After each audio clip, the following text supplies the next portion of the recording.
Special thanks again to Cooper's All Flex MSD for putting on afternoon tea. So the final session today, which will see us get through to finally not listening to me anymore, unless you're unlucky at tea's on, will be sponsored by Dealavau. Dealavau provides integrated milking and management solutions designed to improve dairy farmers' production, animal welfare and overall quality of life. Today's star speaker, I think, I mentioned earlier, we're lucky enough to have some people travel from overseas, which wasn't possible. I'd like to introduce Dr. Nolo Heffernan. Dr. Nolo is an independent management consultant specialising in leadership and organisational psychology from Ireland. She consults across all sectors with business, from sole traders to multinationals, on improving their performance with people.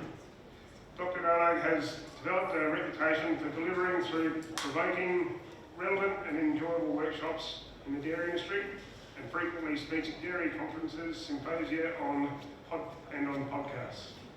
Put your hands together. I know I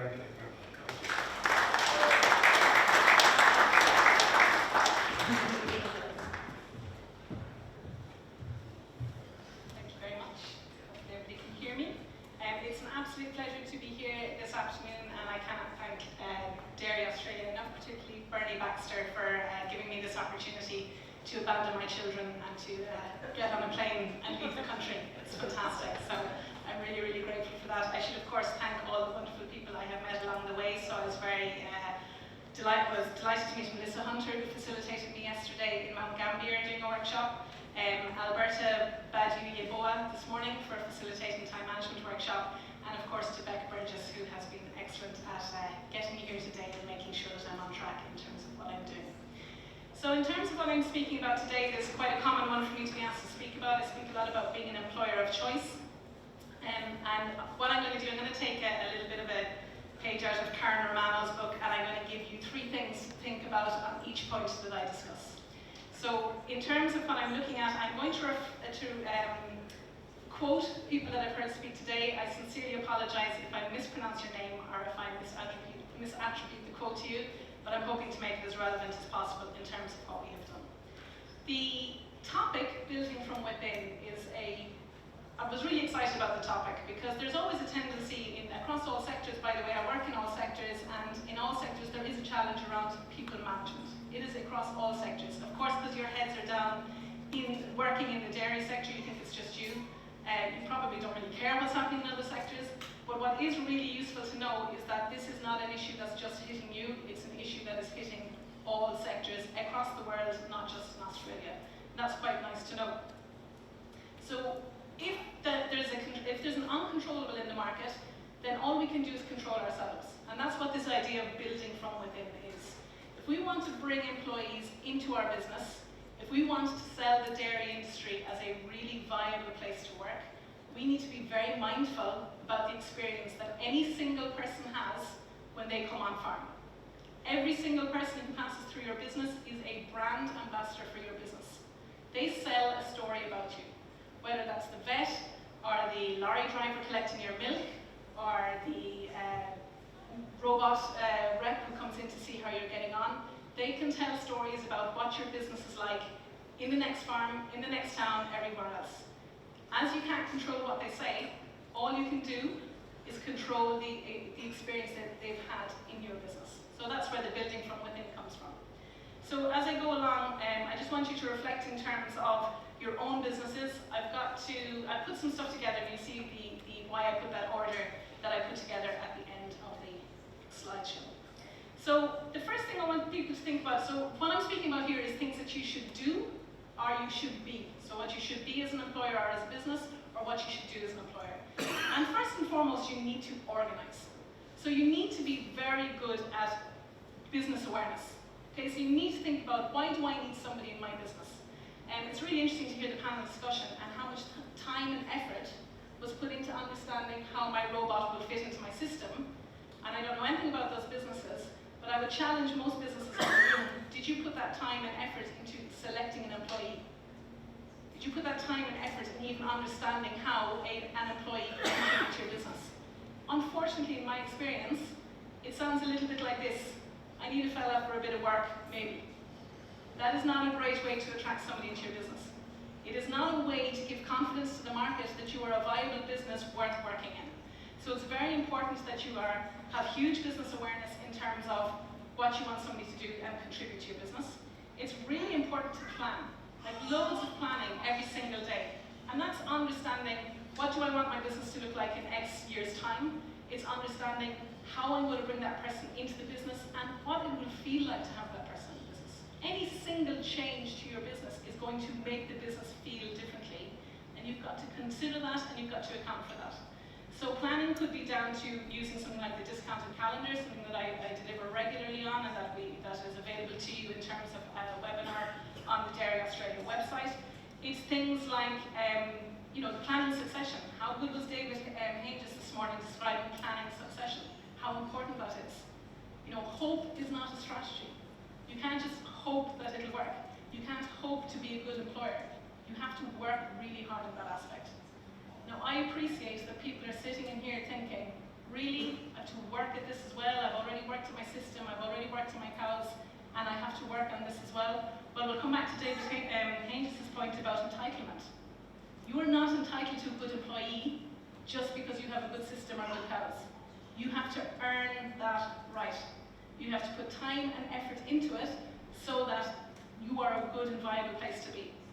And we need to control the controllables.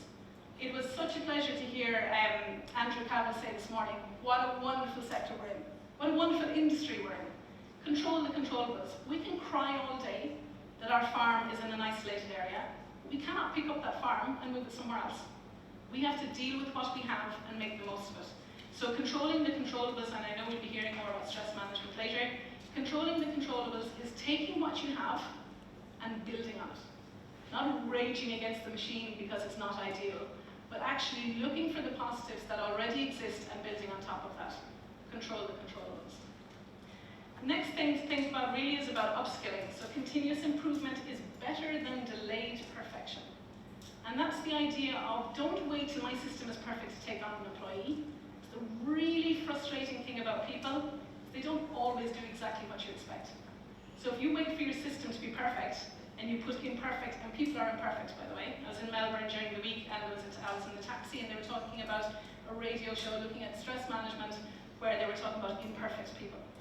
People are imperfect, so if you're waiting for your system to be perfect to take on an employee, you're going to have a major mismatch. It's also not about suck it and see and let's hope that it works, in terms of hope as a strategy. But it's actually trying it, dipping your foot in it, and giving yourself a chance. So it's important in terms of upskilling that you are looking after yourself and thinking about it.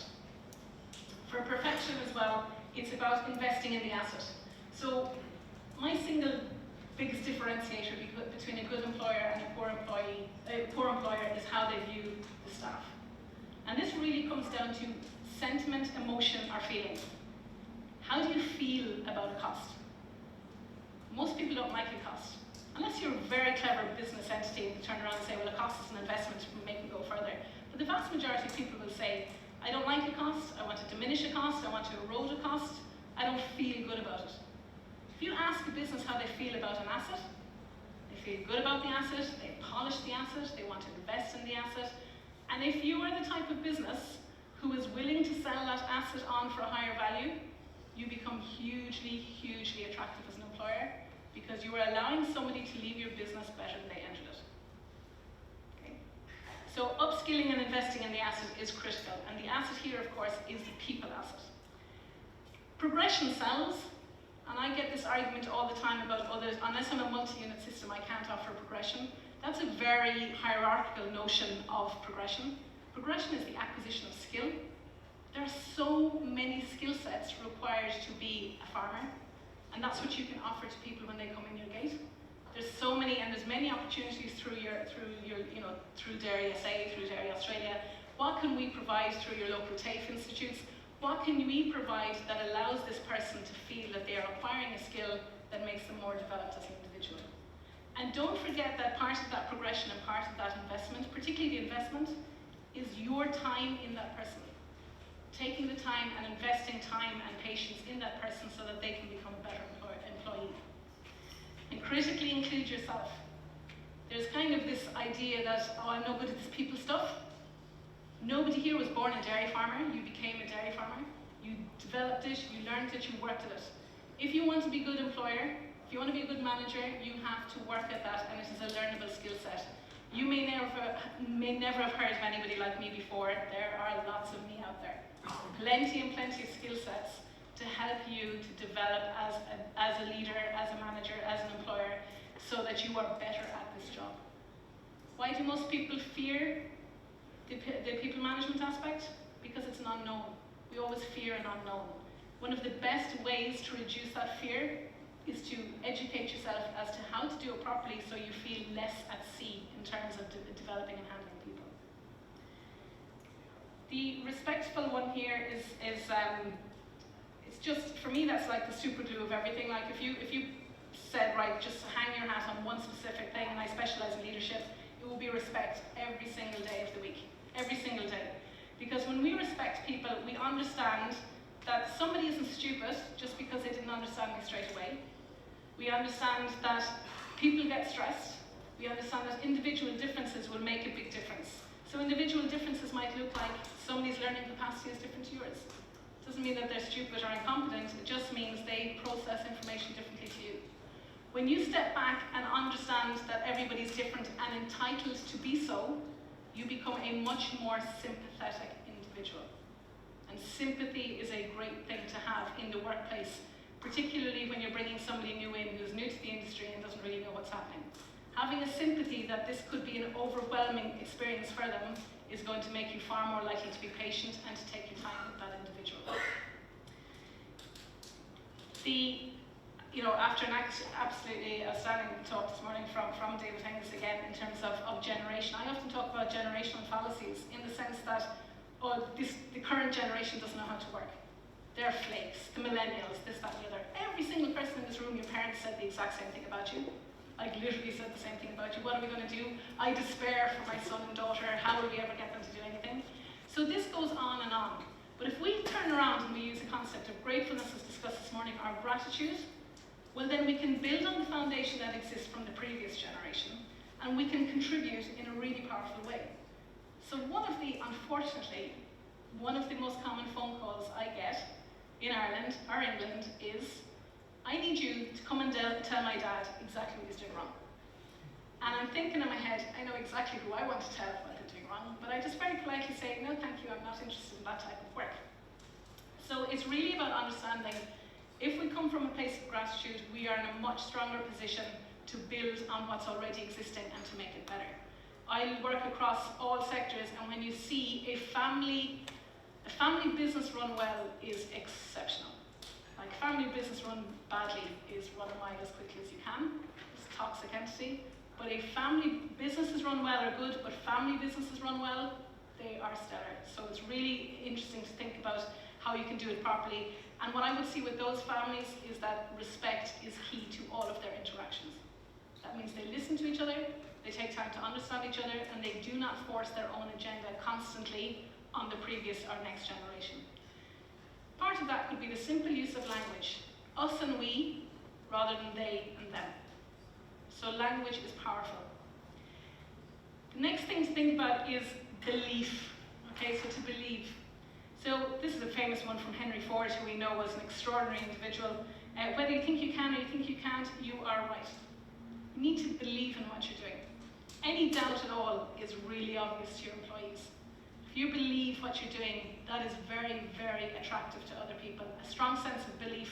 Again, I come back to Andrew Cavill's point about we love dairy, we're positive. Who does not want to be part of an industry that likes itself? Who wants to be part of an industry that rubbishes itself every time it gets the opportunity? Nobody. I live in Coolmore country, so if you know anything about horse racing, Coolmore and Godolphin are the most prestigious horse racing stables in the world.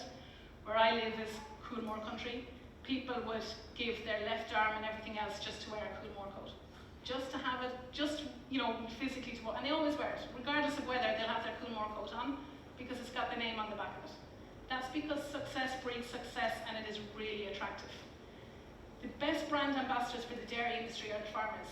If we reflect on some of the stories we heard today in terms of succession, I go back to my hometown, I speak to my friends and I say, oh, how's your brother getting on? And they say, well, we're not talking, we haven't spoken for 5 years. Why is that? Oh, the farm. Well then, who wants to be part of that industry?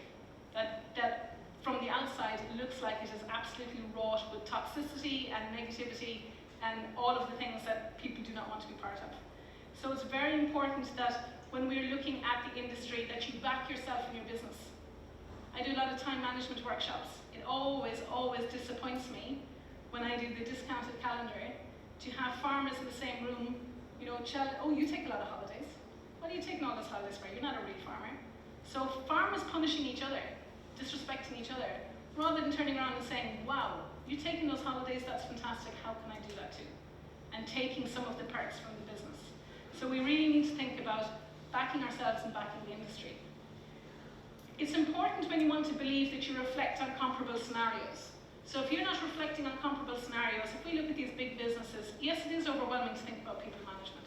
But what you need to do is look at the people who you admire, who are comparable to you, and who are doing it well. And learn from those businesses. Don't reinvent the wheel. This is a massive, massive industry, and there are people in your industry doing it extremely well. I work with a lot of employers of choice, and many, many of them are in the dairy industry. Find out how, the interesting thing about people who are employers of choice is that they're really generous with their information. They don't just hold it to themselves, they want other people to have that too. They don't feel threatened that I don't want to let anybody know about my business because what if they take my ideas or take my staff? They don't feel like that at all. They're generous with their information, they're supportive in terms of their network, and again, what employee doesn't want to be part of that entity? And it says at the bottom, but I seem to have lost the bottom of the screen, it says, fail better next time. Okay, so if it goes wrong with your employee, of course, the very typical thing is if we're once bitten, twice shy, you know, you've got to be, instead of panicking and running backwards and saying, I can't have staff are a disaster, actually saying, okay, that didn't work out for me, what can I learn from it? Spoke to a farmer this morning who had to exit somebody last week, and that's an issue, it's disappointing it happened. It's only a problem if that farmer has not learned from that experience. If that farmer does not reflect and say, what did I do well and what could I have done better? Where was the turning point that I should have intervened and didn't? So we need to think about believing in ourselves and trying it. We need to be resourceful. Do what you can with all that you have wherever you are. This comes back again to, yes, the market is tight. Yes, it is an employee's market. And yet I work with employers of choice who, regardless of market conditions, have good employees. So it's about understanding what is available to you and how you can do it properly. So being solutions focused, rather than complaining about what you haven't got, what do I have? Solutions focused, I mentioned this already. Be imaginative. There's kind of a feeling in dairy that I need to get a young person and keep them for life and break them along the way if at all possible to just make sure that they're worth their salt. Dairy has a lot of flexibility in it. Be imaginative in what you assume employing somebody looks like. It could be that you've got somebody locally who would happily take a few hours of work before they drop their kids off to school. Brilliant, that's your morning milker sorted out. So it's really about stepping back and saying, what options have we got, what flexibility is there, and being imaginative in how you produce that. So a typical one I always give is a scenario that I heard of in Ireland, where an individual realised that a person he knew from town locally was paying membership to go to a gym to get fit, and he very cleverly approached this person and said, you're spending your money going to the gym, come and milk my cows, it's quite physical activity, you lose some weight, you'll be paid instead of paying out your money, come and milk my cows. Best milker the person has. I mentioned this to somebody last week in Melbourne, and they said, oh, now that you say it, I have an individual who I wish I'd taken a picture of before and after because of all the weight they lost. They can sit there and go, what's she talking about weight loss for? But if it's a selling point, sell it. You know, it's something that the industry can offer in terms of, we talk about it being a physical industry, well, what does that mean to the other person? It's an opportunity to get fit. It's an opportunity to lose weight. Be imaginative in what you're trying to achieve. And in terms of your resources, deploy intelligently. Okay, so understand what the workload is and make sure you're assigning the right people to it. Don't find yourself doing, just like even in terms of own personal energy, you should never find yourself doing what you want to do over what you should be doing. Where's the best place? Like, ask yourself, if you're out milking the cows, is that the best use of your ability within the business? If you're limited in resources, be very, very strict about how you are deploying those resources in order to get the best out of what you have, what exists. Moving on in terms of the content, I seem to be going quite quickly here. I might slow it down or add in more. I'm not sure. That's the Irish accent taking over. I should have said to David Nation, I don't actually have an Irish accent. I just put it on to make it more palatable, what I'm saying. I've actually got a broad Australian accent. But, so as we move on, so putting the pieces together, in terms of being accountable, this, every day of the week, being accountable, it's so frustrating for me because there's always people feel, oh look, I'm not going to police hard, I'm not going to hold people to every little thing. You have got to do that. You've got to do that every day of the week in your business. Food industry is the most heavily regulated industry. You as the manager or the owner, you are held accountable when something goes wrong in your system. You need to pass on that burden. You need to pass on and hold people accountable. And guess what? People do not resent it. People resent being babied and made to feel like, oh, I'm not good enough for you to hold me accountable.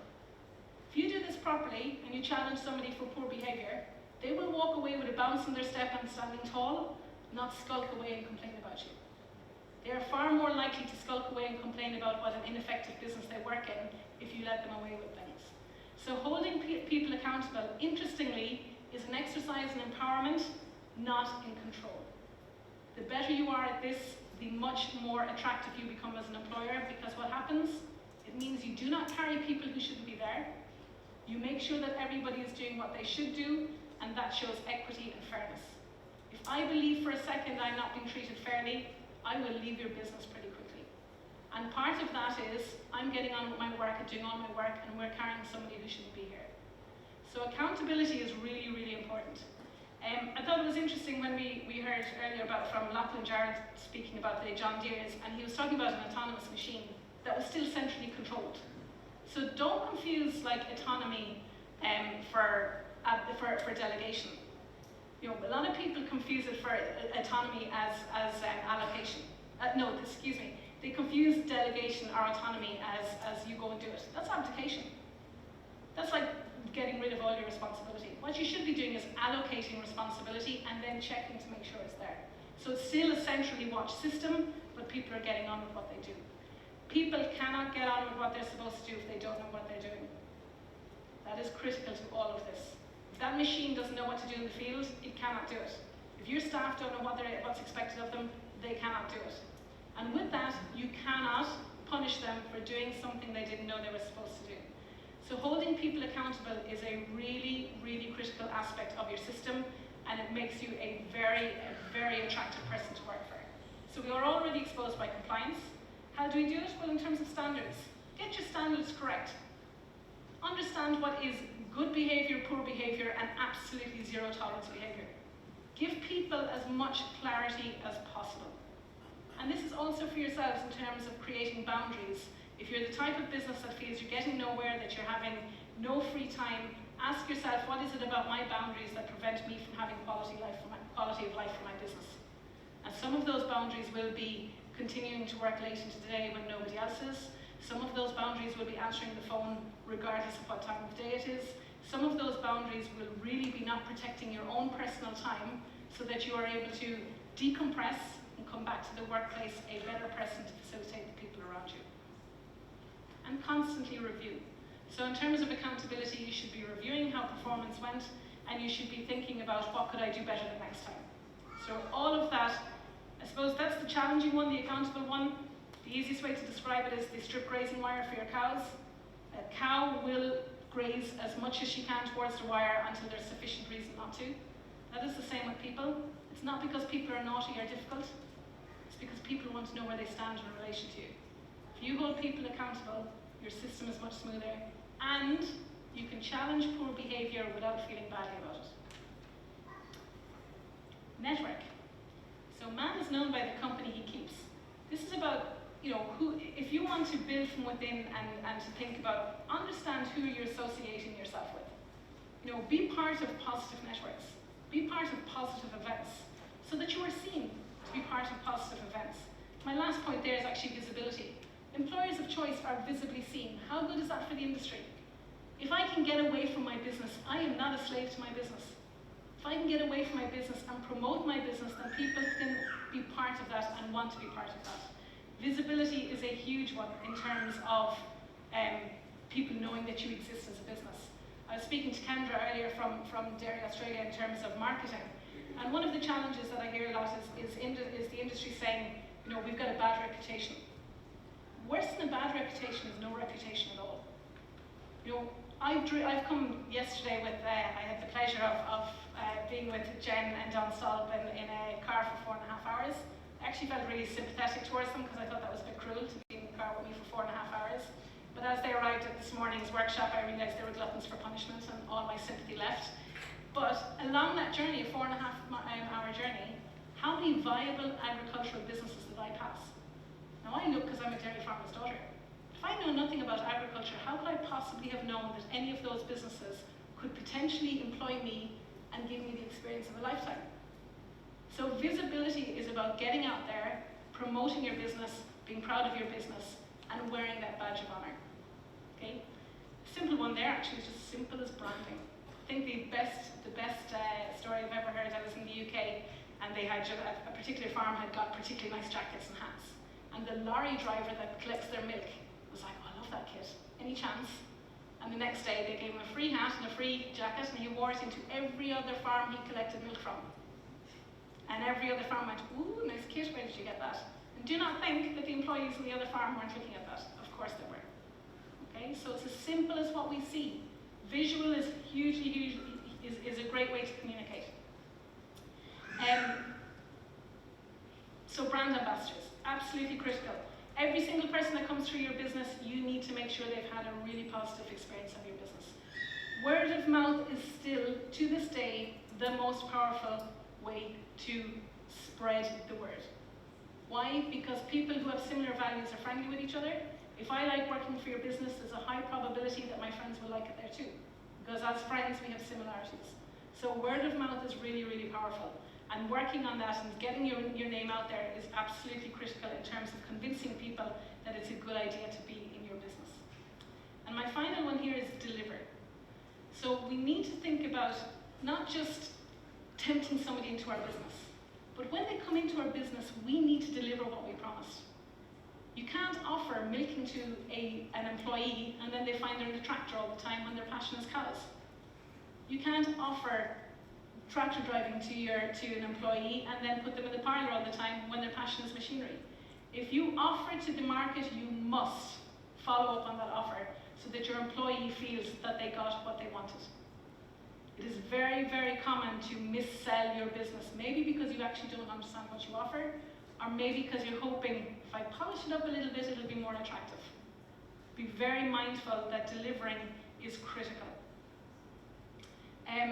Communicate. So communicate in terms of delivering, asking people what they want, expressing what you want, having a really good conversation with somebody before they come in. Don't be afraid to negotiate.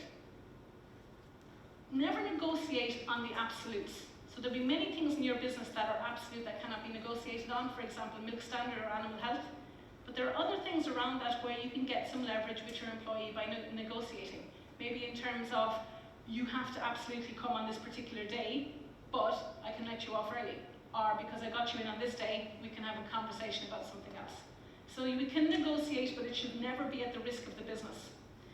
And then ultimately in terms of delivering, I put this up here, short-term pain for long-term gain, because in terms of delivering, part of that is training and delivering training and spending time to get the people in your business up to scratch. And yes, that is really painful. It is particularly painful if you're hiring last minute and your business is stressed. To stop and explain to somebody how to do something is painful, because the automatic reaction is, I could do it with my eyes closed, just give it to me, I'll do it. That's because you're an expert. Every day you do that, you are missing an opportunity to train in your staff. Every day you do that, you are signaling to that member of staff that you do not respect them enough to take the time to invest in them and to deliver on the training that you probably offered at the beginning of the contract. So it's incredibly important that you suffer short-term pain for long-term gain. one of my favourite stories I ever heard was a farmer came in, or an expression. I was doing some delivery of workshops in Ireland, and a farmer came into the room, and he started off and he said, "I have an embarrassment of people coming to my door looking for work." This is a dairy farmer. It's a phenomenal statement. Needless to say, everybody went silent. And then he said, "And it's taken me 14 years to be an overnight success." Okay, it is long-term stuff. Anything worth having takes a long time to get. It took you a long time to get to a point of great cows and great system to be in a position to take on employees. It is going to take you time and effort to get to a point where getting employees to your door is easy and straightforward. In a market that is tight and there aren't employees out there, it's not that you sit back and say, well, there's nobody around so I don't have to do anything. You should be working every single day with the ambition that when somebody arrives, you are in a great, great place to take that person on, to fit them into your system, as a jigsaw piece, not bolting it on after the fact. So making that person really, making your system robust enough that it can totally take on somebody in a positive way. And if that person stays with you for a minute, an hour, a week, that when they walk out the gate, even if they're not singing your praises, they're not, at least not damaging your reputation because they had a bad time. So in summary, because I've got 30 seconds left to finish this, you need to attract and retain staff. You need to be, oh, that shifted and shouldn't have, the D has gone out of that. You need to think about our brand. So O is organised, the D should be stuck in there. Upskill, be respectful, believe that dairy is a good place to be, that you have something positive to offer the market. If you don't believe it, you won't sell it.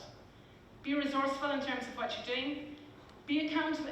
Accountability is critical. This is going a bit crazy here in my hand. Accountability is absolutely critical in terms of creating a structure that is robust so you can bring people in. Manage your network with other people, find out what other people are doing, be visible to the employee market so they know that you are not just somebody walking, that when they pass your gate, it's not just a gate, it's a great business that they would like to work for. And if my slide hadn't corrupted, it would be D at the bottom for deliver. So in order to build from within, consider your brand and work on all of those things, not just today, but every day. And as difficult as it may seem now, every little helps, and every day you will get closer to that, the ambition that you're trying to achieve in terms of managing people effectively and being an employer of choice. Thank you very much.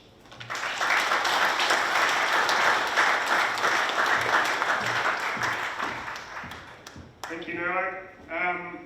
It's refreshing to take on building people from within. I suppose control the controllables, and if you talk about stress about anything, in any situation, controlling the controllables is about all you need to worry about. And employees are assets. I've never thought of them like that, so that's great. Thank you again. And thanks, Bernie, for the hard work you've done with Dairy Australia to get Noah over. Cheers. Now, just a reminder, all today's sessions are recorded and they'll be emailed to attendees and shared on social media. Thanks. Okay. I'd like to invite Steph Schmidt to the stage. Steph is no stranger to the challenges faced in today's modern agriculture businesses. Steph is a farmer with her husband on the Eyre Peninsula and a mum to 3 boys. Coupled with her role as a clinical psychologist, Steph has lived experience in providing practical tools and tips to manage not only your own stress, but helping those around you. Please join me in welcoming Steph.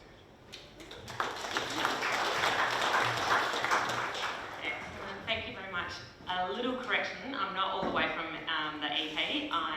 We're based east of Borough at Wells End, and we've got a second property down at, in the Mallee at Halliday as well. So, oh, that's right, it's not to the side, I'll use it. Wells End, all good. So yeah, thank you so much for having me here today.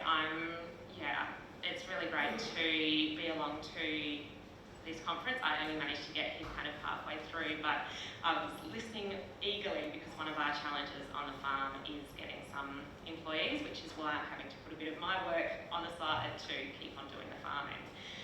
And so I guess for me, my work in Act for Ag and what I'm here today to talk about has built from my own experience. I grew up in Adelaide, but I met my I did meet him at the woolshed, so I guess I did meet my farmer. Met him when I was 19 working at the woolshed. And over the last kind of 15 years or so, I've learned from experience just how many challenges we face every day in agriculture. And I've come to see in a couple of ways that as an industry and a profession, we're pretty good at managing uncertainty and unpredictability.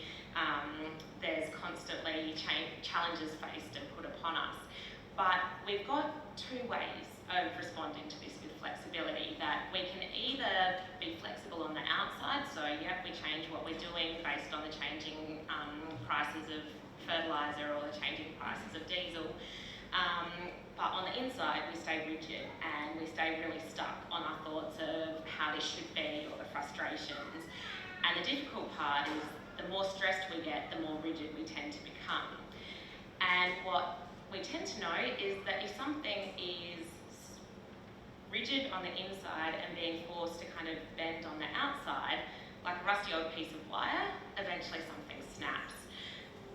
And it doesn't have to be like that. We can actually learn to be proactively or adaptively flexible, so that when all of those conditions that are put on us from the outside out of our control, all of those challenges that we're faced with, we can actually still learn to adapt with them with flexibility, that we can unhook from all of that tricky stuff that comes up in our mind, all the stories that our mind tells us of how things should be, and learn to kind of do what matters most to us, even during those tough times.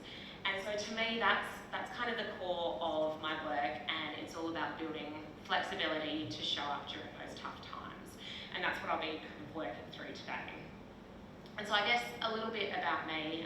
As I said, I didn't grow up on farm. I had no background in agriculture whatsoever. And then about 15 years ago or so, I met my now husband, and over the past 15 years, I guess we're lucky in a way that we've partly skipped succession planning, but we've really built our farm up ourselves. We're sheep and cropping, and we now, in the beginning of 2018, we bought 2 properties, and then hit the worst couple of years of drought that probably we've ever really seen. Annual rainfall should be about 300 mils, but for 18, 19, 20, it was about 100 mils. So yeah, it was a couple of really tough years in there. We now farm about 20,000 acres and running about 4,000-ish sheep. We also have 3 little boys who are very, very keen farmers, but for me, on the personal side, through life on the farm, I've learned just how important it is to put this stuff into practice, because I guess I have been at that place where I have snapped. The middle photo there is on the day of my first psychologist appointment, when my very first son, who's now like 8 and a budding farmer, he was about 7 months old, and I finally came to realise that I had postnatal depression fairly badly, which was due to a whole number of reasons that postnatal depression develops, but partly it was a lot due to a lot of the pressures we were facing on the farm. 2014 was a big year for us on the farm, so it meant that my husband was working even more hours than he normally does, and there wasn't many supports available. And over the past years since that time, I guess I've learnt just how important it is, not just for me, my husband's also continuously learning this, that looking after ourselves is actually vital, that we can't have a profitable business, we can't have a healthy relationship, we can't have a healthy family unless we're actually looking after ourselves in there as well. So I'm not going to sit here and tell you all the things you should do, that you should sleep better, that you should eat better, that you should take time off more often, because I think we all know a lot of those things. What I do want to go through a little bit is brief background on why our brain tends to do what it does, why we do get hooked at times, and a little bit of what stress can look like and what in particular chronic stress can look like. And then go into an outline of a map, which is what I find really helpful for building this idea of flexibility, for being able to do what matters most to us, even during those tough times. So as a very, very basic introduction to our brain, we basically, the last couple of thousands of years, our world has changed in incredible ways, but our brains haven't particularly much. So we've really still got these caveman brains in a very modern world. And our brain was really developed for the core purpose of keeping us alive, keeping us safe, and I guess ultimately to allow us to lead to the next generation. So our brain is wired to take us towards safety and also to build social connections, because for caveman times, if you were excluded or pushed out of your tribe, you were no longer safe, and chances are the lion was going to eat you and you'd be dead. So we have a brain that's wired to look out for things that might bring us harm, but also to compare us and make sure that we fit into everyone around us. And I guess one of the differences between caveman times and where we are now is that the tribe we compare ourselves to isn't the couple of hundred people, or the 50 to 100 people in our small tribe. It's now the thousands or millions of people that we can compare ourselves to across social media. And so we have this brain that's looking out for danger, not only physical dangers around us, but also predicting the things that might go wrong in the future, the potential threats to us as well. And so one way of thinking of how stress happens in our brain is looking at this difference of acute stress versus chronic stress. So one of the examples I use for what stress can look like and how it can actually be pretty helpful. On our farm, we run across the bitumen, across the highway, and often we have to shift sheep from one paddock to the other. And as much as we've got dogs and small boys, often things don't go to plan. And say, for example, I'm trying to shift the mob of sheep across the road. Half of them start to go across the road, and the other half go the other way than they're supposed to. And out of the corner of my eye, I glimpse a semi starting to come down the highway. And as much as we've got the signs out, often they don't actually listen and remember to stop. So all of a sudden, there's a little part of my brain called the amygdala, which is basically the smoke detector in the brain. The amygdala senses that danger there, fires off to say, hey, this is dangerous, something's going on. And all these hormones, chemicals run throughout my body. Energy races into my arms and legs so that I can actually run across the paddock to cut the sheep off, when usually I can't run from here to the back door. My heart rate increases, my digestion kind of stops because that's not really necessary at that point in time. My breathing increases, all to make sure that I can adequately kind of meet that danger. Importantly also, I become really focused on that threat at hand. So my senses become really kind of wired into where that truck is and what the sheep are doing. I've become really kind of focused in on what's happening. Then, once we've hopefully got the sheep across to where they need to be and the danger's passed, things settle down and my brain is then able to send kind of messages again to my body to say, hey, all's good, everything's safe and sound now. And so again, I get kind of hormones, chemicals come through my body to say, hey, you're okay. And so while I might feel a little bit shaky, probably a bit tireder than normal, I've kind of come back to a level of equilibrium. Whereas in the situation of chronic stress, and say, for example, when we were going through the drought on the farm, and so you're constantly looking at weather zone, constantly kind of looking at, I think my husband has memorised the 100-year rainfall records for our area, constantly trying to work out what's going to happen next. What might happen is that I'm just driving to school one morning to drop my kids off, and I hear the rainfall forecast, and the 10 mils that was forecast for next week has now disappeared again. My brain switches into storytelling and tells me, damn, here we go again, seeding's off, it's going to be a disaster, we're not going to make any money, how are we going to meet our debts? And my brain perceives this as a threat to me, in exactly the same as it perceived that truck coming down the highway. And so it sends off those same messages to my body. So I get a whole heap of stress hormones and chemicals running through my body. My heart rate increases, my breathing increases, my digestion kind of stops working so well. But unlike that stress response that was an acute situation where we kind of got the sheep across the road and we passed the stress, we passed the danger, and my brain could then tell my body that everything was okay, I never get that sign saying, actually, no, stress is past and you are okay. So I kind of stay in this heightened stress situation. And I kind of times when that kind of chronic stress or heightened stress situation is actually pretty good. So for us, seeding and harvest are kind of the peak times, and there is that deadline. You need to make sure that the crop is off if we do get rain, or we need to get the seed in the ground to make sure it works. And so that extra boost of adrenaline, that extra boost of stress hormones running through to make sure we can get the job done, it's pretty important. But if we are in that stress situation year round without giving ourselves time to actually step back and take a breather, we're playing havoc with ourselves. And I guess just a couple of things that I find helpful to remember in terms of what some of the impacts are that chronic stress has been found to have on the brain is that we start to have a stronger negative bias. So we're pretty naturally, as humans, we all have a negative bias to start with. And again, if we think about our caveman brains, the caveman who was on the lookout for the lion and then thinking about the lion when it went to eat next time, that lion that was constantly worrying him whether it was going to be there, that caveman was much more likely to survive. The caveman that stopped and oohed and ahed over the beautiful rainbow or looked at the butterflies, he was probably going to get eaten by a lion, and you wouldn't be standing here today if he was your great-great-grandfather. So we're kind of destined to have that stronger negative bias. But what happens during times of stress is that becomes even stronger. So one of the studies I often think of is where they took a group of people in kind of a psych lab situation, so probably down the bottom of a dungeon of a psych building in the city. But what they did was they exposed them to a stress situation. Then they showed them a heap of just faces that either had kind of positive emotions, neutral emotions, or negative emotions.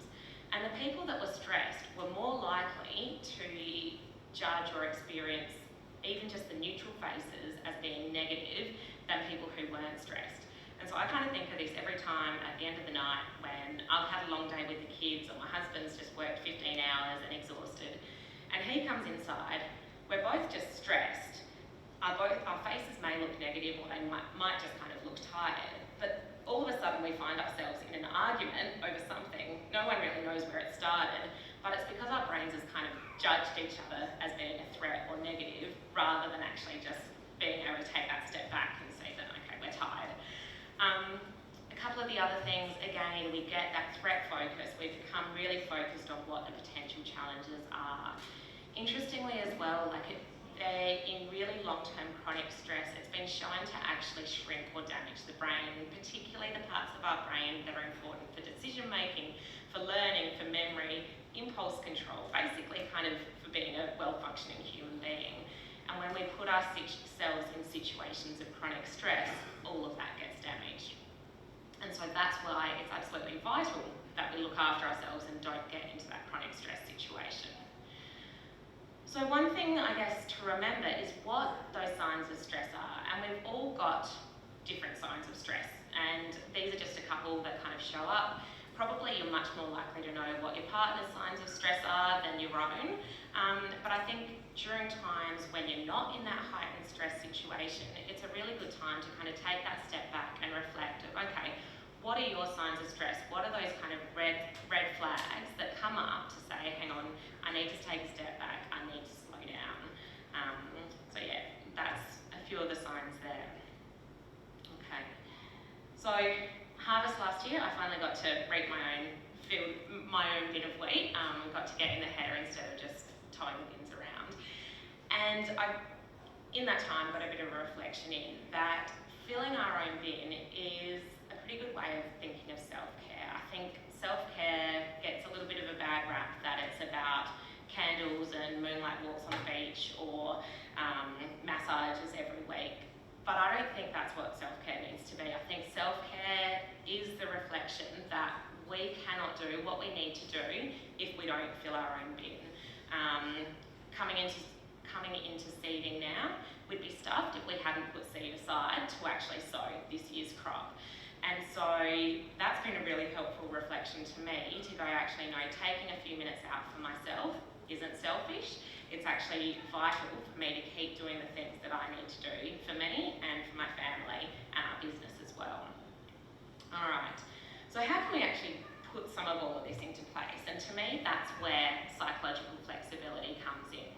So what I'd like you all to do now, before I kind of start walking you through the model that can kind of help us build psychological flexibility, is have a look. You've all got goodie bags there, so I'm pretty sure you've all got a pen of some sort. There was a really cool pen that I think I'm going to have to get more of because my kids will steal it, dare I say. But just grab a pen out, doesn't matter what pen it is, just any pen you've got at all. And if you don't have a pen, just any other physical object. And this is completely voluntary, there's no harm in it, but I would invite you to kind of take part in this exercise with me just to try out a little bit of an idea here.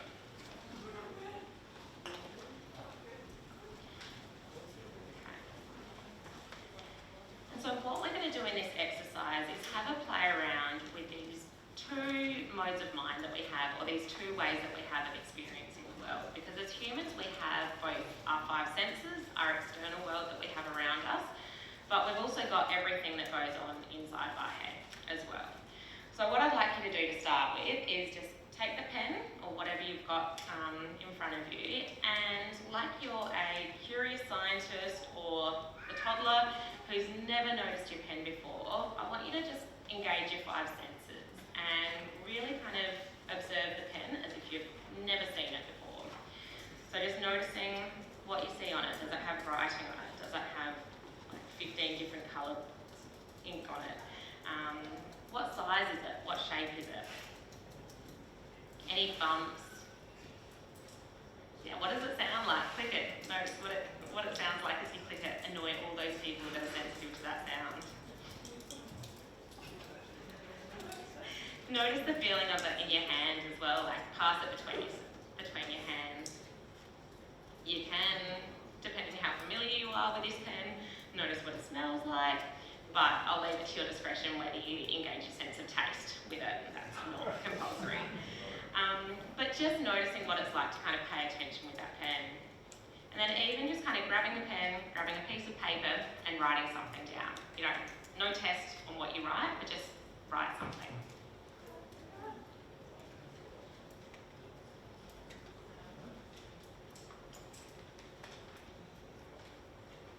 Okay, now putting that pen down, I invite you to close your eyes and bring to mind the idea of that pen. So for some of you, it might be a really vivid image. For some of you, it might just be kind of the word pen. For some of you, it might be thoughts of what is this girl going on about.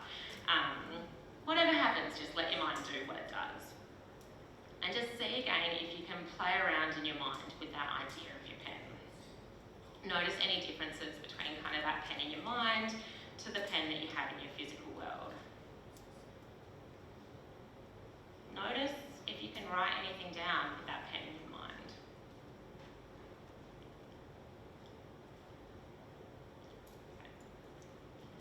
Alright, so then opening your eyes as you're ready. And there's no kind of right or wrong of that experience, but it's just a way, we've got this incredible tool in our head that does create images, that does create stories, that allows us to problem solve what went wrong in the past or what's going to happen in the future. But we can also choose whether we want to get hooked up on the pens and the images and stories in our mind, or the actual pens in our real world that we can do something with. So I'm just going to take that idea a little bit further. So this is a perspective, I guess, a map that we can use for exploring any situation. And so first off, we use it to look at the inner thoughts, that pen that you just created with our mind, or our external actions, kind of our five senses around us. And then we can also explore that as humans, we're driven, as I said earlier, we're driven to move towards safety, towards the things that are most important to us. Or we're driven to move away from things that may cause us harm. So on the farm, we have a couple of chooks, and we've got two main ways of getting them into their chook yard at night. So either I go out with a chook bucket and they chase me and get into their yard, or I release the 7, 4 and 1-year-old and they will run away from the boys because 4-year-old boys are dangerous to chooks, and they will run very quickly to get into their yard. So the behaviour of the chooks on the outside looks the same, but the purpose of it is different. So it's either moving towards what's important to them, which is safety, or away from danger. And unfortunately, we're not that different from chooks, so we're driven for the same things. The main difference is that we're not only reacting to our external world, we're also reacting to our internal world. So we're not just reacting to that potential threat, or that actual threat of what's happening right now. We're reacting to the potential threat of what might happen in 6 months' time, or what happened 6 months ago. What we do have as humans is kind of this key skill, which is the ability to notice. So exactly as you all just did with your pens, is you use noticing skills. Sometimes it's called mindfulness. It's basically about being able to be aware of what's happening in this moment right now. And when we build our noticing skills, we get to choose and we get to switch off autopilot and kind of acting in ways that feel out of our control, and we get to get the control back into our choices of our behaviour. So once we kind of use these 4 quadrants, we can then work through and ask ourselves 4 main questions, in particular looking at a kind of challenging situations. So we can look at, okay, who and what matters most to me in this situation? What's the stuff that shows up inside of me and kind of gets in the way of me moving towards what matters most? What do I tend to do when I get hooked on all of this stuff? And in an ideal world, if I was really living in line with what mattered most to me, what would I actually be doing? And then to help us do that, because no matter what we do, the tricky stuff always shows up, we can put in place small steps that help us kind of stay on track. So in your programs, you'll each have one of those templates.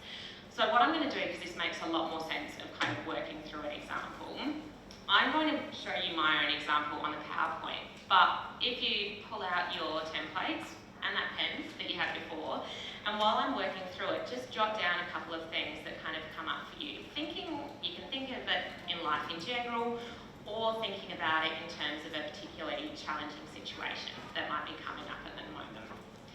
So for me, when I think about the situation of turning up to events like this, doing this work of my business of Act for Ag alongside everything else that I do, when I think about what matters most to me in this situation, it is about sharing this knowledge.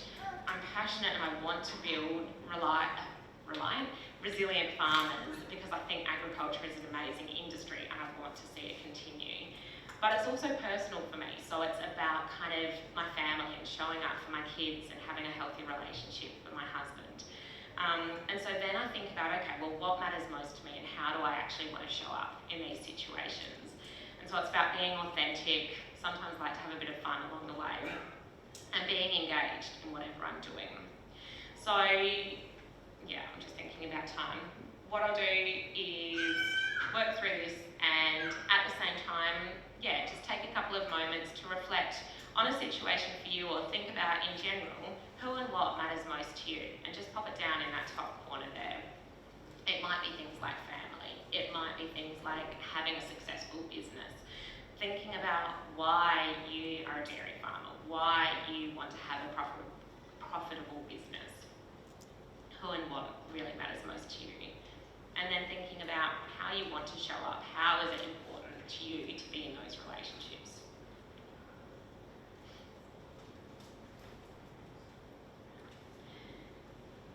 And then because life isn't perfect and we tend to have a whole lot of stuff show up along the way, when I start to kind of sit down to prepare my presentations or work out how I'm going to manage the sick kids and get here today, my mind likes to show up with a whole lot of stuff. So it might be, I'm too tired. It often tells me, maybe no one actually understands what you're on about. Maybe it's not helpful to anybody else. This is always on my slide, but it's always there. When I delegate my kids off to stay with a grandparent so I can come here, I'm a bad mum. And I start feeling frustrated or anxious, overwhelmed. And along with that, I start to get a whole lot of physical sensations come up. So I might get tightness in my chest, or my shoulders get tense, or my heart starts racing. And then when all of that stuff starts to show up under my skin, what do I tend to do when that starts to come up? So for me, procrastination is a big one. Eating chocolate's probably my key form of procrastination. Avoiding kind of the difficult things of sitting down to prepare the presentation or sitting down to write the article, and just doing those kind of meaningless tasks of emails and social media. Or if I'm trying to do my work plus have the kids at home and everything's all too much, I end up yelling at the kids. And if I take a pause and kind of notice all of that stuff that I end up doing down here and reflect with that top corner of kind of who and what actually matters most to me, while it helps, all that bottom stuff does actually help to get rid of some of that top stuff up there. Eating the chocolate gives me that energy boost to stop feeling so tired. It doesn't necessarily help me longer term in moving towards what really matters most to me. So then I can kind of pause and step back and look at, okay, if I was really living in line with all of that stuff in the top corner of what mattered most to me, what would I be doing? So for me, it's going, okay, what are the key months of March and October that are somewhat quiet on the farm that I can actually focus on my work? Making that really active choice to be present with my kids when I am with the kids and putting my work away or the farm work away when I'm there. Or also the steps about going, okay, how can we get extra help either for me and my business or for us on farm as well. And then it's looking at, okay, well, what are the little steps down here that help me do that? So for me, it's things like just practicing a bit of kindness for myself, the practical stuff of remembering to drink water. So we've only got really few minutes left. I guess lastly, it's kind of, this idea that psychological flexibility is about being able to do the stuff down the bottom when the tough stuff up the top shows up. So I'm just going to work out what I'm going to do with time. All right, I'm going to use, can everyone still hear me? Kind of? Awesome. Since you've all got that notepad there, I'm just going to use the last couple of minutes because this is something that's sometimes a little bit easier. You can shoot out some ideas and we can see where they fit as well. Cool. Thank you. So when anyone was starting to go through that form, if you pause for a minute and think about, okay, who and what's most important to me? What are some of the things that came up for you? Brave volunteers. Family. Yep.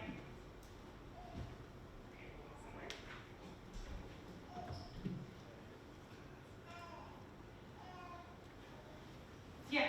Any other things that come up as being who and what's most important to you? Chocolate? I can't even see where that came from.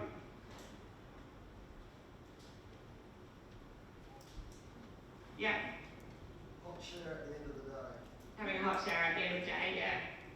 So I'm going to maybe put that into self-care or looking after yourself because that's a way potentially of filling your bin. And it comes down into these actions that we do.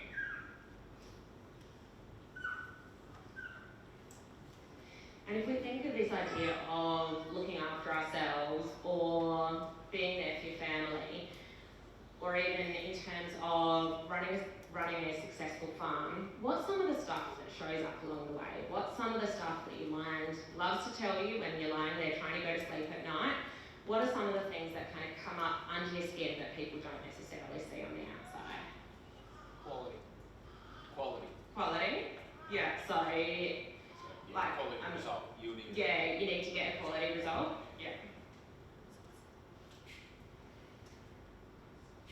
And I'm guessing that's kind of on both sides. Like you want to get quality over here, but at the same time your brain kind of beats you up for not necessarily getting the quality that you want to get on the other side. Yeah. Right. Yeah, not enough rain or too much rain or yeah. All that uncertainty of whether it's the rain or the prices or diesel prices or anything else. Yeah. Everyone's using the excuse they haven't got enough time at the moment. Yeah. Yeah. Not enough time. And so when your mind starts kind of throwing those thoughts of I don't have enough time, or even the frustrations of other people using excuses for I don't have enough time, or beating you up for not having quality results, what are some of the things that you start to do when you get hooked on those things that come up under your skin? overanalyze. Yeah. So kind of get more and more stuck in your head. Panic? Yeah. Yeah. Short temper. Yeah. I will be quick. My brother's going.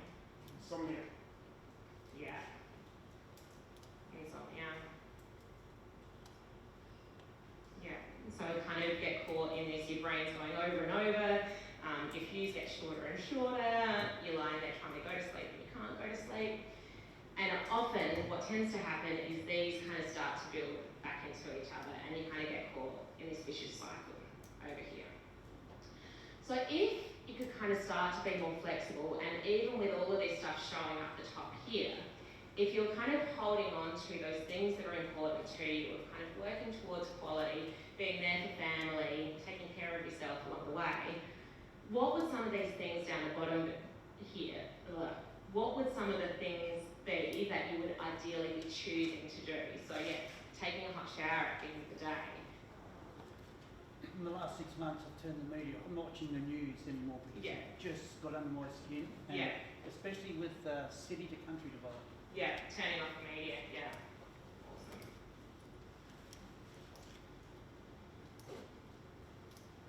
Yeah, any other things that you kind of either are doing that you're reflecting on, actually, I'm doing a pretty good job of this and doing this already, or that in reflection you think, oh, ideally I'd like to be doing this. Something to do like the little kid, the time out.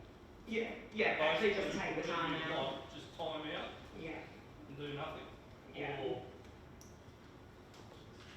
yeah, how often do we actually just do nothing? I do it every night, these days. Fantastic. Awesome. Good. So I'll finish off there because I kind of know that I'm over time, but that's the model that kind of I find incredibly useful for working through, either you can kind of work through difficult situations with it. One really cool thing, and I haven't gone into it just due to time for today's session, but with a very small tweak to the map, you can change it from being about me to being about us. So exactly as you just spoke about in terms of working with teams and businesses of making about us rather than they or them, using this model you can look at, okay, as a business, who and what's most important to us? What's the stuff that gets us hooked? What gets in the way of that? And what would we ideally be doing as a team to work towards our shared purpose on our farm? And so, a little plug for a bit of the stuff I've got in your handbooks. I don't actually have my website on there, that was well done. But if you head to actforag.com.au or something like that, I've got templates of all of this stuff available, so you can kind of jump on, yeah, cool.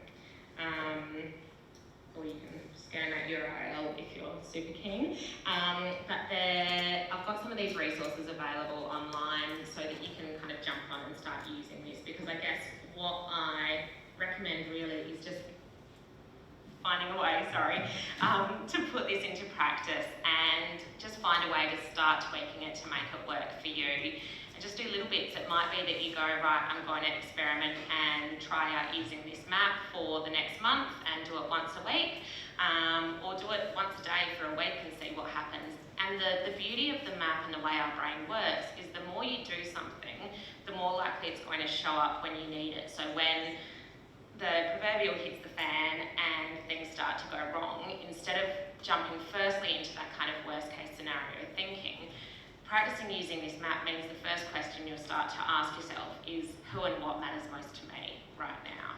And that kind of sets us up for success. So I'll leave it there, and yeah, thank you so much for having me.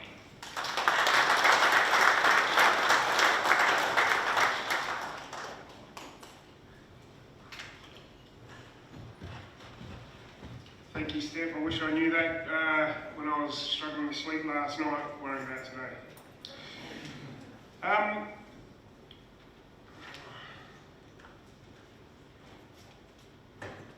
Yeah, and once again, thanks to D-Love for sponsoring this afternoon's session. It's been quite enlightening, and I think pretty similar stories for both Nerlag and Steph, so thank you. So now I'm going to introduce someone that, rarely at these conferences you actually know the speakers. So this is a bloke that I actually didn't know what he does, but I know him fairly well. But and this is a bit about thinking outside the square. So it's making more out of less, and to get back to basics was the mantra for opening the gates and allowing more people to know the farmer. As business owners here today are constantly trying to bridge the gap. Dean and his wife Michelle are proof that this can be possible. Dean will take us through an agritourism story and share the learnings and challenges of less is more farms. So put your hands together and welcome Dino up to the stage.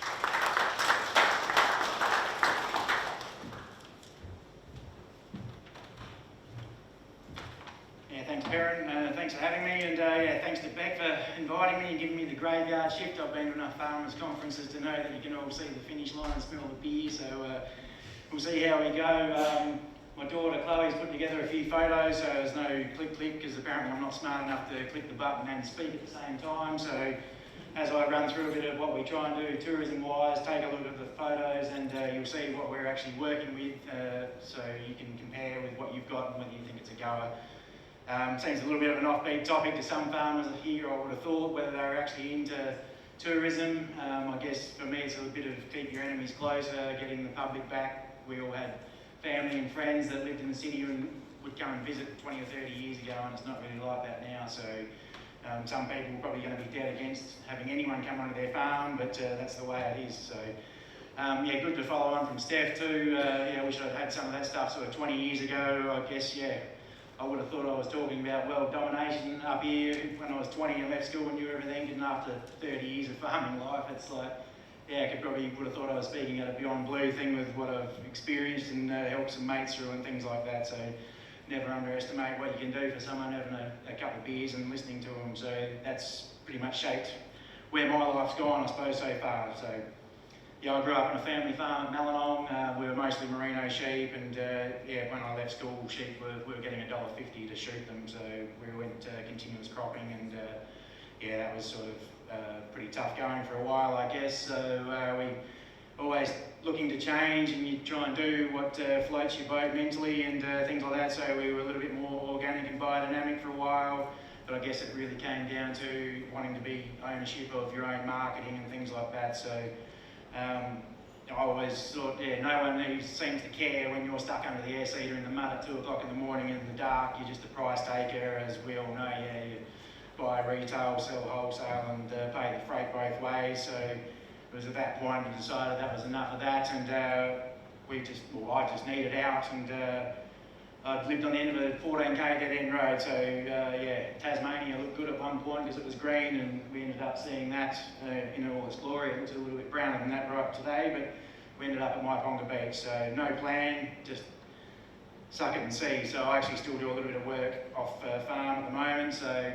I haven't got any fancy quotes by anyone, but I do have a few quotes in here from just everyday people that my friends or people I run into earth moving as well. So I guess on the farm at Mallinong, when I met Michelle, she'd have her friends that she'd known, city people come down and make me take them on tours, and it didn't really do much for me when I'd already spent all day out there, but it turns out, yeah, with actual strangers, it's a pretty good goer. So most of the kudos probably for all of this doesn't really go to me. It's just doing things that I actually like doing. So why is agritourism working for us? I guess for me, you can look at it, what gets you out of bed each day, and that can be just slavery, I suppose, but what really makes you want to get out of bed, I suppose, is what I look at it now, or the opposite, what doesn't make you depressed, I suppose, is the other way to look at it. So the other person that I've come across on YouTube is a farmer called Joel Salatin in the US, and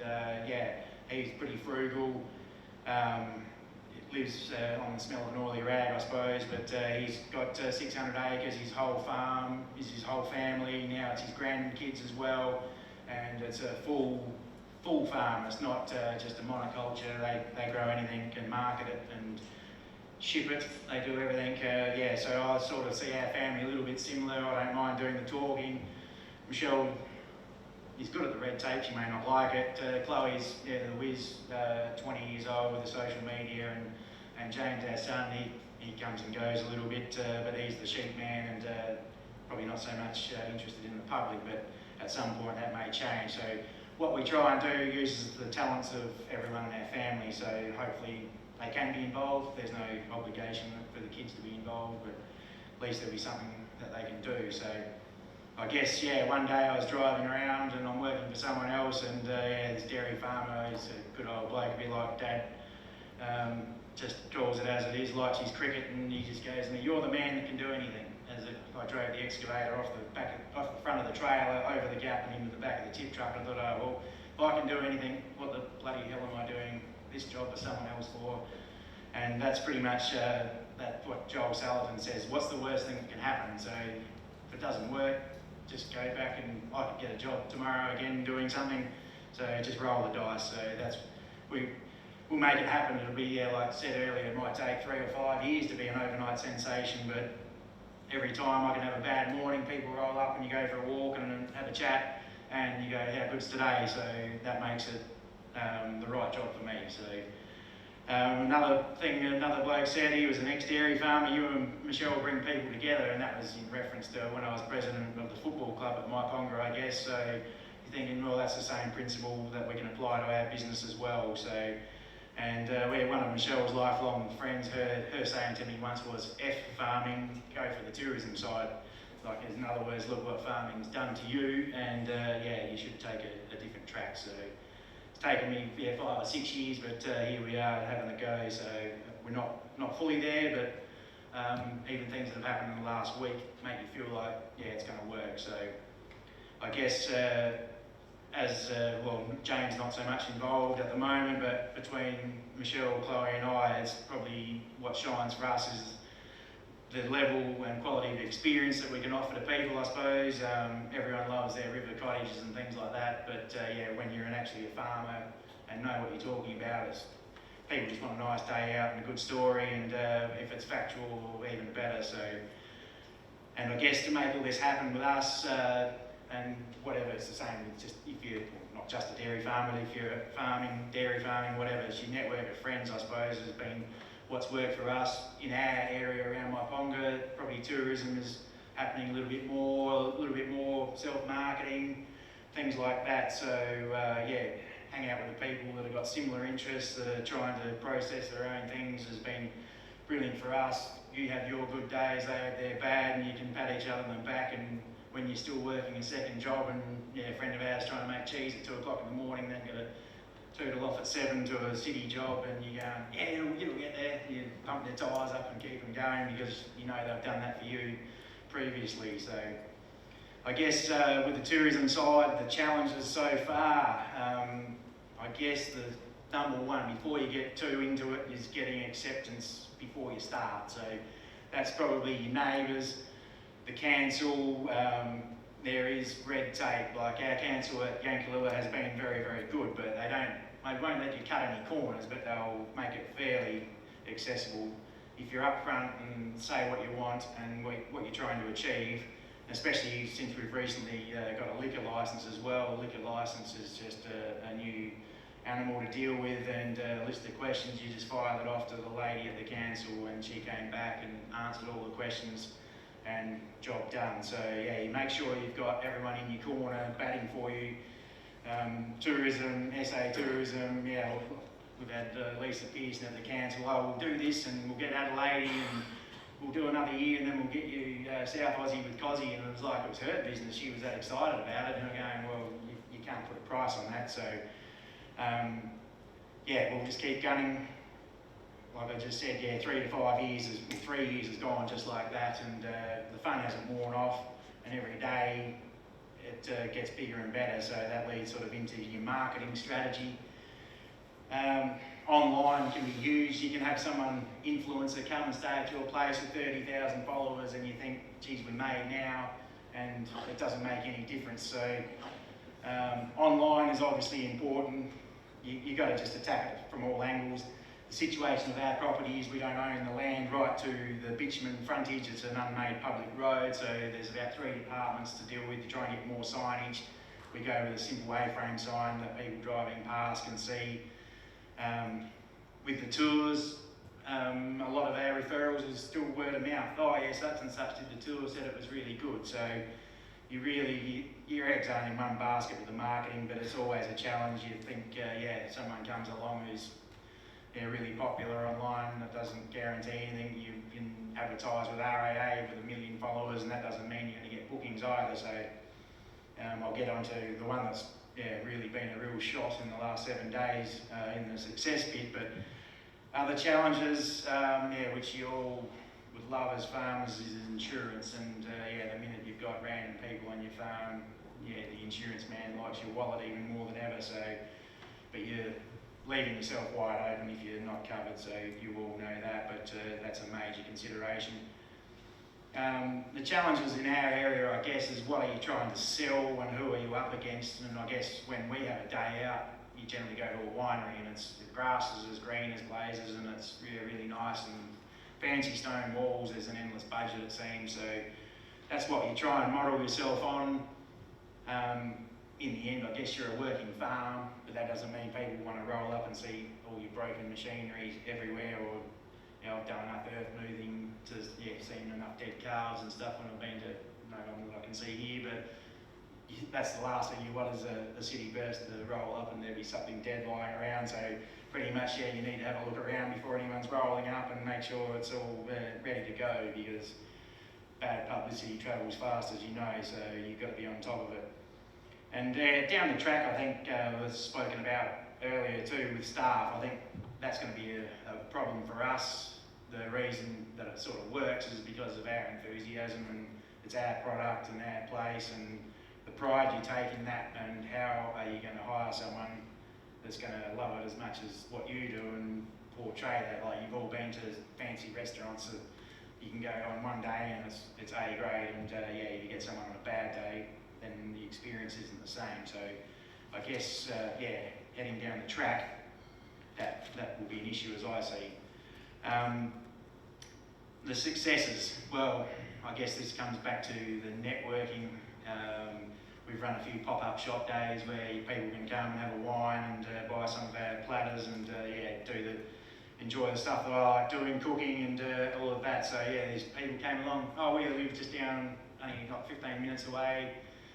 Got some glamping tents and a B&B as well, and come over and we'll have a wine and cheese and check out what we're doing, and we're there, and you go, well, we're doing like booked out every night all weekend, and how is this happening? You're not doing anything any different to us. And pretty much that came down to advertising. They're on Airbnb, and said, wow. I didn't say anything, I just always soak up the information and give very little away. I suppose that's just me, but I said to Michelle, well, I know you're sick of computer work and more booking sites and things, and I thought, well, you ask Chloe, she's 20, place has got to have the vibe and all, whatever her catchphrases are. I said, well, what do you look up as a 20-year-old? Like, I've been an RAA member since I was 18 or something. Like, I might look on the RAA website. She wouldn't even know RAA did anything to do with travel. So she goes, oh, Airbnb, definitely. So get on there. And so that has been going berserk in 7 days, which is really pleasing. So I think that our glamping tents, which we have a couple of, they'll just boom from now on. That we'll probably set up extra site as soon as possible, and continue on with that. So I guess other successes is the taste of what we do. So we market out, like we run Dorper sheep. I should say, 500 acres. We're running about 220 Dorper ewes at the moment. It's all about the story for the people that come. We'll raise up dairy calves so they're nice and friendly from time to time. We've got outdoor pigs and heritage chickens and things like that. So, but we're marketing our own farm shop with lamb, pork, and the sausages to the recipe I've always been making. So people come and can get a platter, try our products, have a wine or a beer, and I think once you get them hooked on the taste of it, so then I'm not like Maggie Beer, I don't hold my recipes closely, you give it all out so they make sure they do a good job of it when they get home and don't wreck it, and it tastes just as good as when you've done it, and then they're happy and they talk about it. So I'm still a strong believer in the word of mouth, I guess. I suppose been through that a little bit. Our service, I think, is one of our successes. Always start off with a tour about what it is, and at the end you just finish off. You hope you've spent the afternoon at a mate's place, is the sort of feeling that you want people to have. So from the financial side, as when you've farmed all your life, the bit I like about this, people book and they pay up front.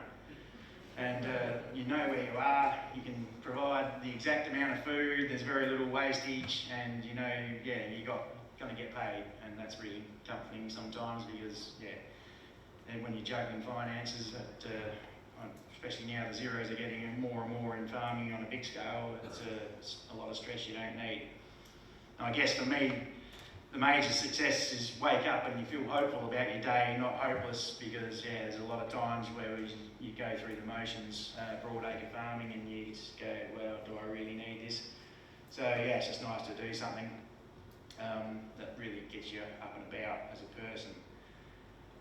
I'm probably going to run through this a little bit quicker than need be, but anyway, social licence. I think today's Facebook keyboard warriors are everywhere, so I understand farmers that I know what our farm looked like after 50 years and 3 generations of farming. There was a hell of a lot of scrap metal went off to the dump before the clearing sale, so having a whole heap of people expecting to roll up to a winery that looks nice and your track's all graded, it's not easy for everyone when you're flat out trying to run a farm profitably and have you got the time and the effort. So I guess I see it as a way, just doing my bit for everyone, of keeping your enemies close. If people come out, they see how much your animals are loved, know the reason why you grow them. If we all stopped eating animals, they're not just going to be sheep running down Hindley Street.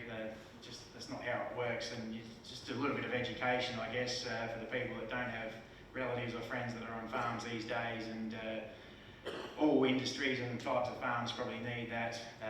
Everyone doing as much education and exposure of people doing the right thing that you can. So I guess with our story, we're completely off grid with power, and everyone gets a warm fuzzy over that, even though that has a lot of challenges itself as well. Let me tell you, when the generator doesn't start and the hairdryer doesn't come on, guess who gets to go and sort it out in the dark? But people seem to love all that sort of stuff, so more I feel that we can involve people, get them eating local food, the better off we are as a whole industry. So I guess we try, our place isn't too bad. Our house is right in the middle of 500 acres, so our neighbours aren't that close. So we try and be respectful of what they do, and hopefully they're the same to us. And I guess at the Yankalua area, there's still a reasonable amount of farming going on, but tourism is probably going to increase regardless of what anyone wants or thinks. And as they open up reservoirs and things like that, more people are travelling down. So to have the social licence sort of sorted out and everyone happy and on board, I think is important for everyone. So if you're into it, make sure you got your council on board, and depends if you live in a different area how pro-tourism I guess they really are. Our council has been reasonably helpful, but like I say, there's no corner cutting, but at least they'll help you get around the corners. So I guess with agri-tourism, I'm going to pick up that time that Steph lost, so that's all right. Is agri-tourism worth it to all your businesses? And I guess that's only something that you can answer. What do you have to offer? And is it really something that you want to do? It's not a golden bullet for financial riches, just like the click of a finger. So we like doing it, and we'll plod away. And I think this will be a really big year for us, but it's probably taken 2 or 3 years of which way we go. We've done outside catering, and we get sick of packing up the car and taking stuff. So we've settled on farm shop, on farm. People come to us, and our house is pretty well set up for a party house, which makes it a good shop as well. And for you guys, do you have the time? I guess I'm the man that stands at the front. The lady that knows what's going on sits over there, so she'll know how much time you need. And if you've got a question you think silly and don't want to ask it here, catch up with us afterwards. But I get told every day how much time she puts into it all, so I'm guessing you farmers haven't got 10 hours of some labour unit sitting around twiddling their thumbs. So if this is for you, it's probably going to take a lot of time and effort and some commitment and someone that wants to do it. But I'm not saying it's not a good thing or a really rewarding thing either. So, but you've really got to be in it for the long haul. So you can. Not many people can get a 5,000 followers straight up unless they've already been something big on Instagram, and it takes a fair while to build your tribe of followers and make sure that everyone that leaves has had a good time, because as I said, they go to the other farms and talk about you just by giving them a hat or whatever. We make sure we give them as good an experience as we possibly can. And yeah, we've even had vegans that have rolled up and understand why you do what you do, and then they bought a roast and sausages to take home for their parents. That's as bad an experience as we've had, like, compared to someone jumping on the roof of the Strathalbyn abattoir. So far, so good. So I hope the education side of it really continues to pay off for us. So I know that's a little bit under my 20 minutes, but it's pretty much bang on 5 o'clock. Yeah, so I'm happy. It's a couple of minutes to beer o'clock. So yeah, if there's anyone who's got questions they want to fire at me, if I can't answer it, Michelle probably can. I've got one question then. Yeah. How did you go from being farmer to now talking about glamping tents? And how did you make that shift yourself? Well, I know how I got here because that friend with the big mouth, Kate CC, dogged me into you, and that's how I got here. And I thought, well, this is an interesting thing, but I don't mind a day out. So here we are. The glamping tents is, yeah, I was just home after work one day working, and a delivery truck rolled up, and he goes, I've been trying to ring you for an hour. And I said, well, I don't think you have. He goes, is your name Chloe? I said, no, it's not. What's she bought now? And this dirty, great big box comes out of this truck. I said, Michelle, what is this? I don't know. I got on the internet, oh, it's a 5-metre dome tent for glamping. Oh. She just thinks she's going to start her own business. I said, well, we'll probably better do this right and have some public liability. And so it started off very, very slowly, and then we got another one, and yeah, now with Airbnb it'll really take off. So yeah, Chloe's got her ideas, and when she wants to do something, it just happens. Doesn't ask for permission, it just arrives. So that was the beginning to that. I probably see myself more as the whole farm experience, a bit like Joel Salatin. I like cooking. I'll get up at 6 o'clock on my weekend and get bread on and slow roast lamb for 9 hours for an afternoon tour, and you know, I couldn't be happier doing that. So that's where so we've got meat there ready to go. Once they've eaten it, it smells good, they buy it and take it home with them. So it's a bit of everything. I don't know which way it's going to go with COVID. When the borders open at the start of December, we were so excited, and it was deader than ever. It was better when it was locked down. We had maximum of 10 on our tour, 500 acres, go for a walk, people getting out of the city. It was the best thing ever. The Great State vouchers, we were flying. And now, probably the Airbnb, we're getting bookings from interstate already for the tents. So hopefully the vouchers for the tours will kick us away again this weekend, going forward for the next 2 months, and see how it rolls. Like, the tours are great fun, I love them, but whether it's going to float the boat continually with people, we need to get into that winery market a little bit, the generosity of the platter that we provide and stuff for the price that they pay at other venues to get to go for a walk and see some little piglets like this and all of that sort of jazz. It's still probably cheap, but we'll see how it rolls. We'll go any direction. I'll get a cool room trail and drop meat into Adelaide. If it comes to that, it doesn't really matter which way it goes. So, any other questions? Yeah. Is it your own produce that you sell at the shop? Yes, pretty much, yeah. We do peddle a little bit, friends down the road, the cheesemaker at 2 o'clock in the morning, living the dream, so that's buffalo milk. So they do some milk, feta, halloumi, so we use halloumi on our platters and things like that. So we have shifted a little bit of their stuff on our pop-up shop days. But yeah, it's our own pork, lamb, snacks, whatever else, quince paste, whatever we're making, tucker, things like that. How did you go with the transition from working with livestock people as your predominant audience? Was Oh, there any challenges around that? Or? Oh no, you ask anyone, I hate sheep with a passion. Yeah, well, that's the testament to where my head's at the moment. I went out and helped my son contracting the other week, and I shore 6 sheep in 20 minutes, and I haven't shorn a sheep in 10 years, and I didn't even swear at one of them or hit one of them. I thought, God, I've come a long way. And I've got a son that hates machinery and loves sheep and has 6 sheepdogs, and I just hope he becomes part of the show, because out of all the Instagram stuff, the reel of him shifting the sheep is the most watched thing, and I'm not going to be in your circus or whatever he says when he's being a bit smart, but like, people would watch that. They love to see a sheepdog doing his thing. He'll stand on the deck in his Ugg boots drinking a cappuccino, and the dogs will go half a mile and bring the sheep up. And I just hope that he can see the value in that one day, but who knows.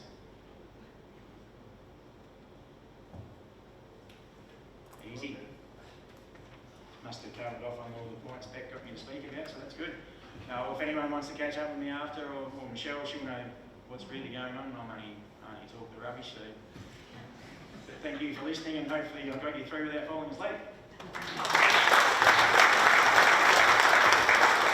Well done, Dan. And the best take out of that is, I think if you go to work and you're enjoying yourself, you probably won't feel like you're at work, so that's what Dino stands for. Well done, mate, and thanks for sharing your story. Obviously, now, Ty just announced that the Lacasa winner was Sam Atkinson, so well done, Sam. And thanks to Lacasa for sponsoring this morning's session. Feedback form. So, I know. The QR code, so everyone's used the QR code in the last 2 years, have they? The QR codes there aren't for checking you're on your COVID, so don't use your MyGov thing when you do it. But you can just click on that, and that'll take you straight to your what do you call it?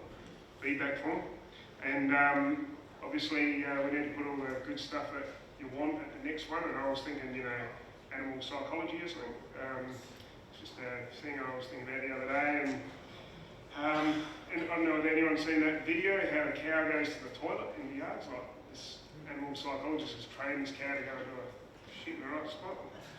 Mine have been doing that for about 27 years. They do it right when they stand, when they walk out the pit. So I'd love to know exactly why, and maybe they're smarter than other cows, but I'll work that out. And the other one is, when that cow's over the back fence in the scrub and all the other cows come in, you think, oh yeah, got this one, I'll just get all the other cows in, and you get to the gate and you realise that cow's smarter than you, so you've got to go back and get her in here. So those sorts of things. But anything you can think of that we need in next year's conference, it will certainly help the planning committee.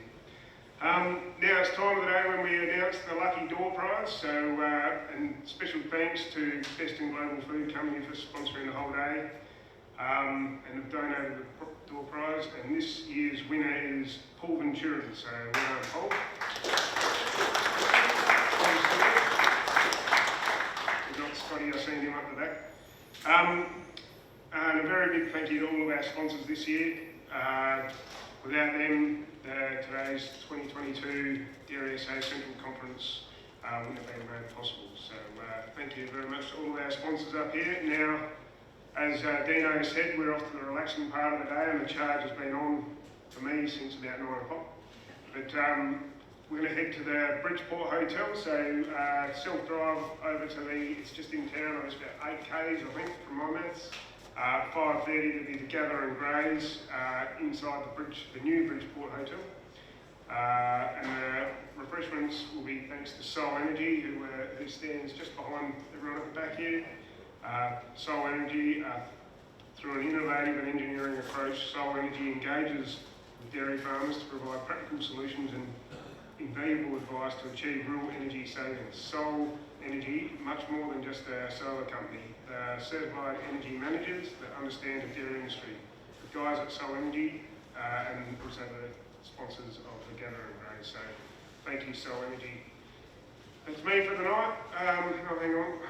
There's one more page.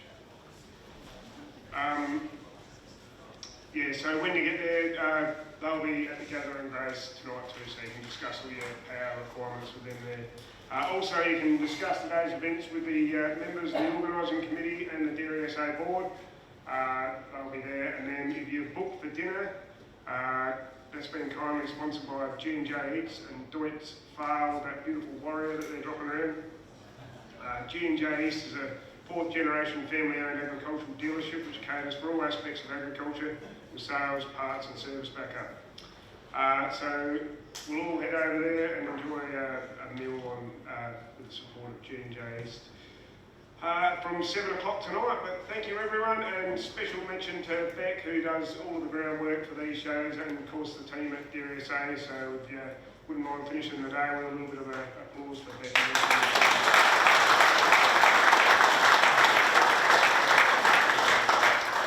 Right back.